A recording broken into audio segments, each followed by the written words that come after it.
Bienvenue dans cette présentation pour vous montrer comment ajuster un élément qu'on appelle un duplexeur. Un duplexeur est un élément comme celui-ci qu'on utilise en radiocommunication. En réalité, c'est un filtre.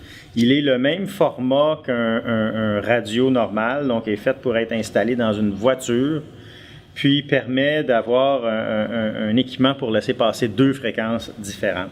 Donc, il y a deux filtres. Le premier filtre est ici, qui comprend 3 cavités. Le deuxième filtre est ici, qui comprend 3 cavités aussi. Je vais d'abord venir ajuster le premier filtre. Le premier filtre ici, on doit se brancher entre la sortie qui est ici pour l'antenne et l'entrée du filtre passe-bas. Et puis, mon radio ici est programmé avec les deux fréquences 460.95 et 465.9625. Donc, c'est à ces fréquences-là que je vais venir ajuster mon filtre passe-bande. Pendant que j'ajuste mon filtre passe-bande, c'est une bonne précaution de mettre une charge fictive, une dummy-load ici, sur la sortie qui est inutilisée pour avoir une plus belle courbe. Comme ça, toutes les impédances sont adaptées dans le système. Donc, voilà, on va faire l'ajustement maintenant avec le IFR, avec le General Dynamic. Donc, la technique d'ajustement, elle est simple. On a besoin d'une clé. J'aurais aimé mieux avoir une clé plate. J'ai une clé à molette ajustable. Il faut être attentif pour ne pas briser les écrous, les boulons avec ça. Et puis, je vais venir ajuster indépendamment chacun des 3 plongeurs qui sont ici. Donc, la première étape, c'est de dévisser l'écrou de blocage. Quand l'écrou de blocage est dévissé, ce qu'on va venir faire avec un petit tournevis ou avec nos doigts, on va venir ajuster indépendamment chacun des plongeurs comme ceci, en le tournant ça dans le sens des aiguilles d'une montre ou dans le sens contraire aux aiguilles d'une montre, pour venir, ces 3 filtres passe-bande, donc on va venir ajuster, en fait, c'est pas des passe-bandes, c'est des passe-bas, on va venir ajuster nos 3 filtres passe-bas exactement à la même fréquence pour faire l'effet qu'on veut. Donc, je vais vous montrer sur l'analyseur de communication quel va être le résultat, mais en réalité, tout ce que je vais faire, c'est venir jouer ici sur les petits plongeurs pour les entrer ou les sortir un peu plus. Puis quand je vais avoir trouvé la position parfaite, je vais venir serrer le petit écrou de blocage. Donc voici, pour ajuster notre duplexeur, on a besoin de l'instrument qui est le Tracking Generator. On a vu dans des vidéos précédentes comment utiliser le Tracking Generator. On voit ici la courbe là, qui n'est pas ajustée de mon appareil. Les ajustements référence level à 0 avec le output level à 0, ça va pouvoir me permettre de me normaliser par rapport à la valeur de 0 qui est agréable.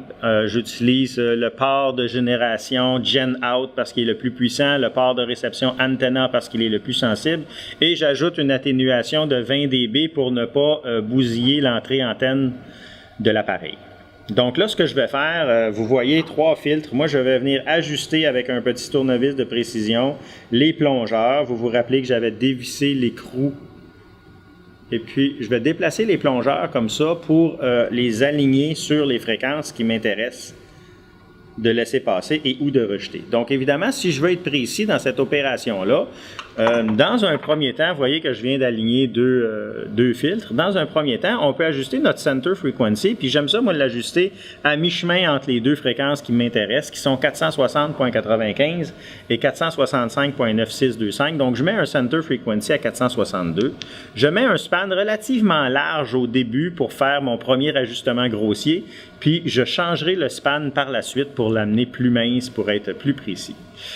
Quand ça c'est fait, bien, à ce moment-là, idéalement, je peux aller mettre des marqueurs.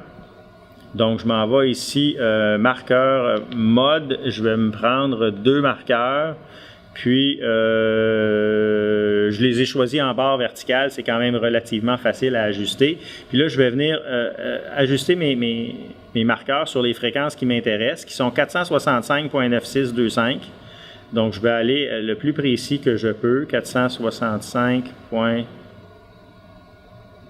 je suis à 466, je ne sais pas quoi. Si je voulais être plus précis, je pourrais utiliser les flèches. 465, je suis bien assez précis comme ça. Puis ensuite, je vais aller chercher l'autre marqueur. Donc, je vais aller faire un toggle de marqueur, puis je vais me déplacer. Oups! 465 pour celui-ci. Et puis le deuxième,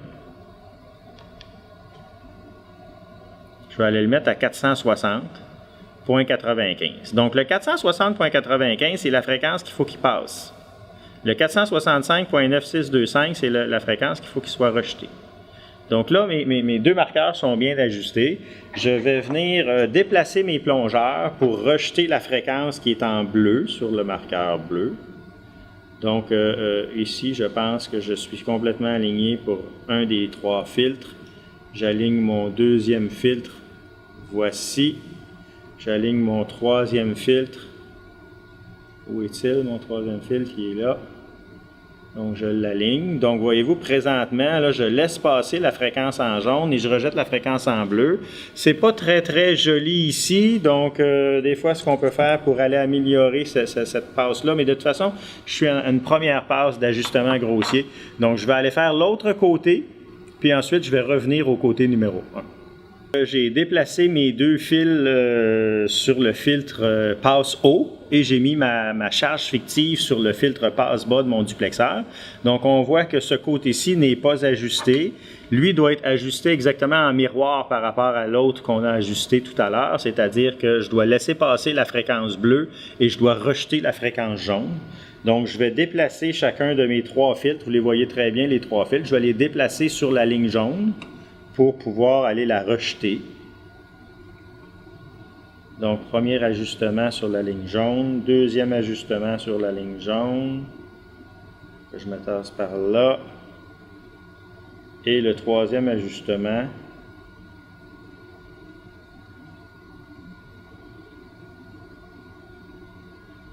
Donc là, j'ai fait ce que j'appelle mon ajustement grossier. On laisse passer la fréquence bleue, on rejette la fréquence jaune. Mais évidemment, ajuster ça, c'est un processus itératif. Donc, je vais devoir retourner réajuster le premier côté, ensuite revenir réajuster le deuxième côté. Je vais faire ça 2 ou 3 fois jusqu'à temps que j'ai la meilleure précision possible. Et puis, pour m'assurer d'avoir la meilleure précision possible, je vais aussi changer mon étendue pour la ramener plus mince. Donc, de 50, je vais passer à 10, ça semble être bien. Puis, à 10, je vais être capable de venir ajuster beaucoup plus précisément chacun de mes trois fils pour être sur la ligne jaune. Donc, quand j'ai fait mes ajustements grossiers du côté du fil passe-bas et du côté du fil passe-bande, je vais venir faire un ajustement fin.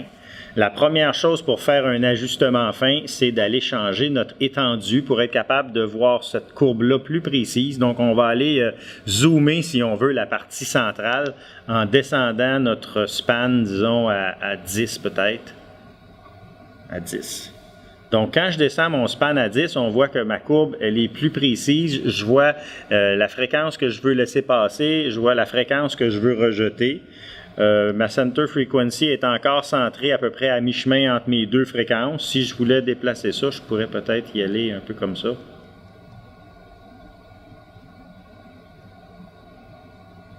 Donc comme ça, je vais bien voir. Ensuite, autre étape que je vais aller faire pour avoir une meilleure précision de la courbe, on voit que ça bouge beaucoup ici. Ma courbe présentement, où mon appareil est bien calibré pour faire un ajustement grossier, mais si je veux faire un ajustement plus fin, je vais venir jouer sur 2 paramètres. Mais ça va ralentir malheureusement mon appareil, mais ça va le rendre plus précis. Le premier paramètre, c'est le nombre de points qu'il doit prendre dans un écran complet. Donc, il est présentement à 200. Je vais le monter à 400, 500 ou 600, disons, là. Je vais arrêter à 500. Et puis, ensuite, je peux jouer sur ce qu'on appelle la Resolution Bandwidth. Donc, quand il est à wide, l'appareil répond plus rapidement, mais moins précis. Donc, je peux aller me mettre à medium ou à narrow. Puis, en faisant ça, ma courbe va devenir plus belle. Mais vous avez vu, ça a pris quand même un certain temps à réagir. Donc là, je vais aller rejouer encore une fois avec mes plongeurs, mes 3 plongeurs, pour être capable d'aller faire mon ajustement précis. Mais vous allez voir, ça va répondre lentement. Puis, bien évidemment, si je veux avoir mes marqueurs pour savoir exactement où je suis, je vais mettre mes marqueurs à 460.9625. 460.9625, donc le marqueur jaune.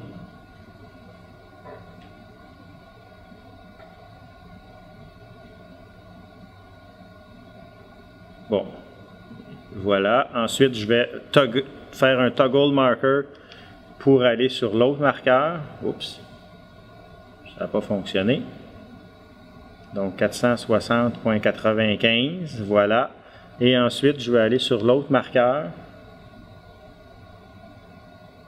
En fait, le bleu est maintenant à 460.95, puis le jaune va être à 465.9625.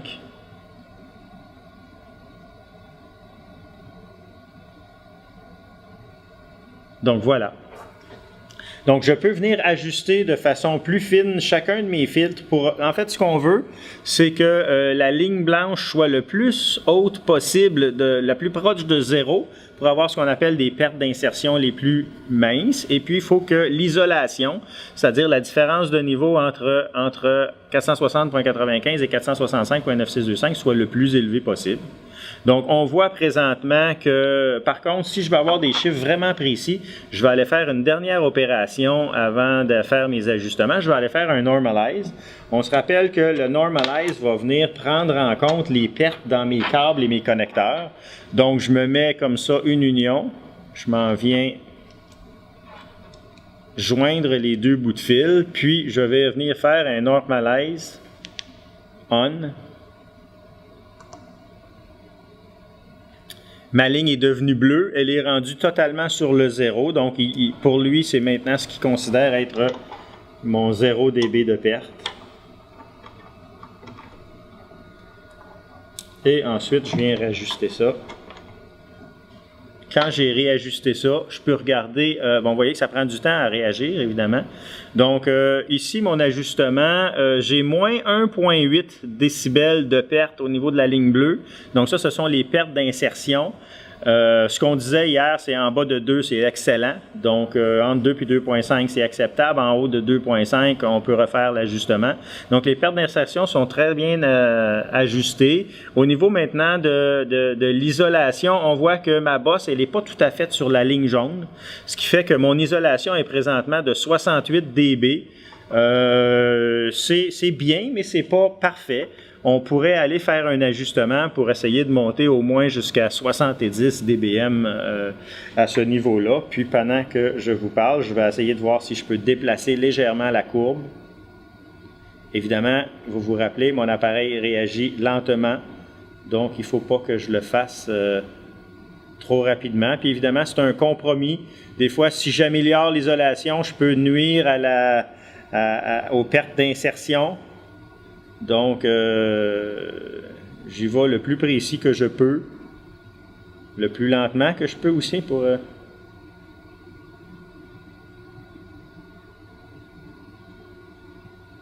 Donc, vous voyez que c'est tellement lent à réagir quand on a une telle précision sur notre écran qu'on est mieux de ne pas faire les ajustements grossiers avec trop de points. Là, je pense que je suis pas mal dans le maximum que je pouvais faire. Oh, il a encore bougé un peu.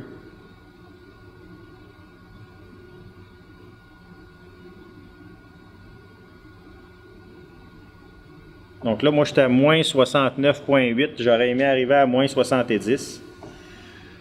Mais là, j'ai fait un petit compromis. Je suis rendu à 2,1 au niveau des pertes d'insertion. Je pense que j'aimerais mieux aller rechercher mon 1,8 au niveau des pertes d'insertion puis avoir juste, au lieu d'avoir moins 70, d'avoir moins 68 ici. Donc, c'est un ajustement qu'on doit faire. Là, j'ai fait le côté passe bas, je dois aller faire le côté passe haut, puis je vais venir le refaire au moins 2 fois en affichage, en ajustement fin pour être certain que mon élément est bien ajusté.